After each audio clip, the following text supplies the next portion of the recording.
monsieur le ministre, par rapport à votre question, c'est que le niveau de stock est très appréciable et ne présente absolument aucun risque sur la disponibilité du médicament. C'est le stock au niveau de l'unité. Chez nous, yes. Au niveau du réseau, vous avez certainement une indication. Oui, nous avons une indication.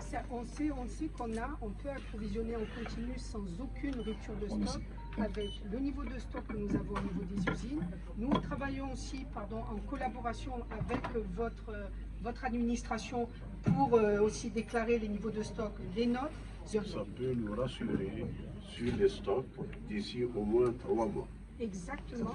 Il y a une partie qui est stockée ici, une partie qui est en route vers le port d'Alger.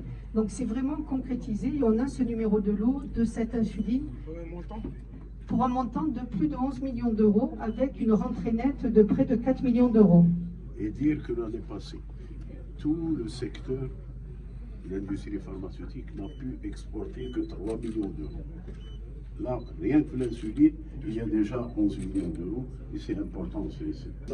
Mais les procédures de suivi. Oui. Ce qui est important, c'est que tous les sites industriels en Algérie, tous les sites industriels de Novo Nordisk, que ce soit au Danemark, que ce soit en Algérie, que ce soit aux États-Unis, que ce soit au Brésil, tout le monde répond aux mêmes normes, à savoir les normes internationales et les normes Novo Nordisk. Donc ce que vous voyez ici, si demain, Inch'Allah, vous allez au Danemark ou au Brésil ou aux États-Unis, vous verrez strictement la même chose.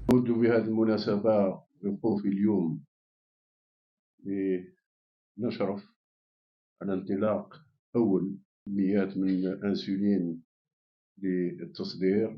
أن نشكر مسؤولين نوفو نورديسك على المجهودات اللي قاموا بها في هذه السنة الماضية، وبالأخص على انسجامهم مع استراتيجية وسياسة الصناعة الصيدلانية في البلد.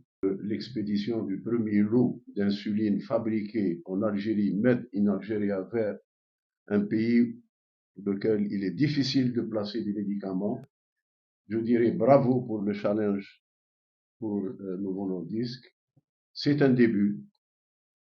Je pense et je suis sûr que vous allez continuer sur cette lancée. À travers les performances que vous êtes en train d'atteindre au niveau de cette unité et de l'unité de Tizi Ouzou, vous avez semé la tranquillité au sein des malades qui utilisent vos produits et utilisent les produits des autres produits. Je voudrais saisir aussi cette occasion pour tranquilliser les uns et les autres sur la disponibilité de toutes les formes d'insuline aujourd'hui en Algérie. Nous avons lancé un défi à nous-mêmes et au secteur pour passer à un stade où l'Algérie n'aura plus besoin d'importer de l'insuline. Inch'Allah, on y arrivera.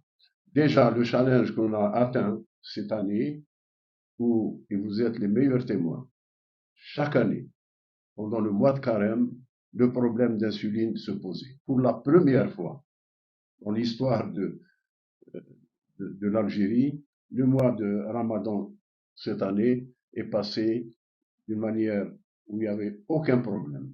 Et ceci grâce aux efforts qui ont été fournis par tous les producteurs d'insuline, Novo Nordisk et les autres. Donc, bravo pour cette réussite. Et nous promettons donc pour cette année 2024 et pour les années à venir qu'il n'y aura aucune rupture sous n'importe quelle forme d'insuline. Il y a un engagement de la part des producteurs et je peux tranquilliser les uns et les autres qu'il y a actuellement pour une certaine variété d'insuline qui est la Clargine un stock de 6 mois au niveau des producteurs.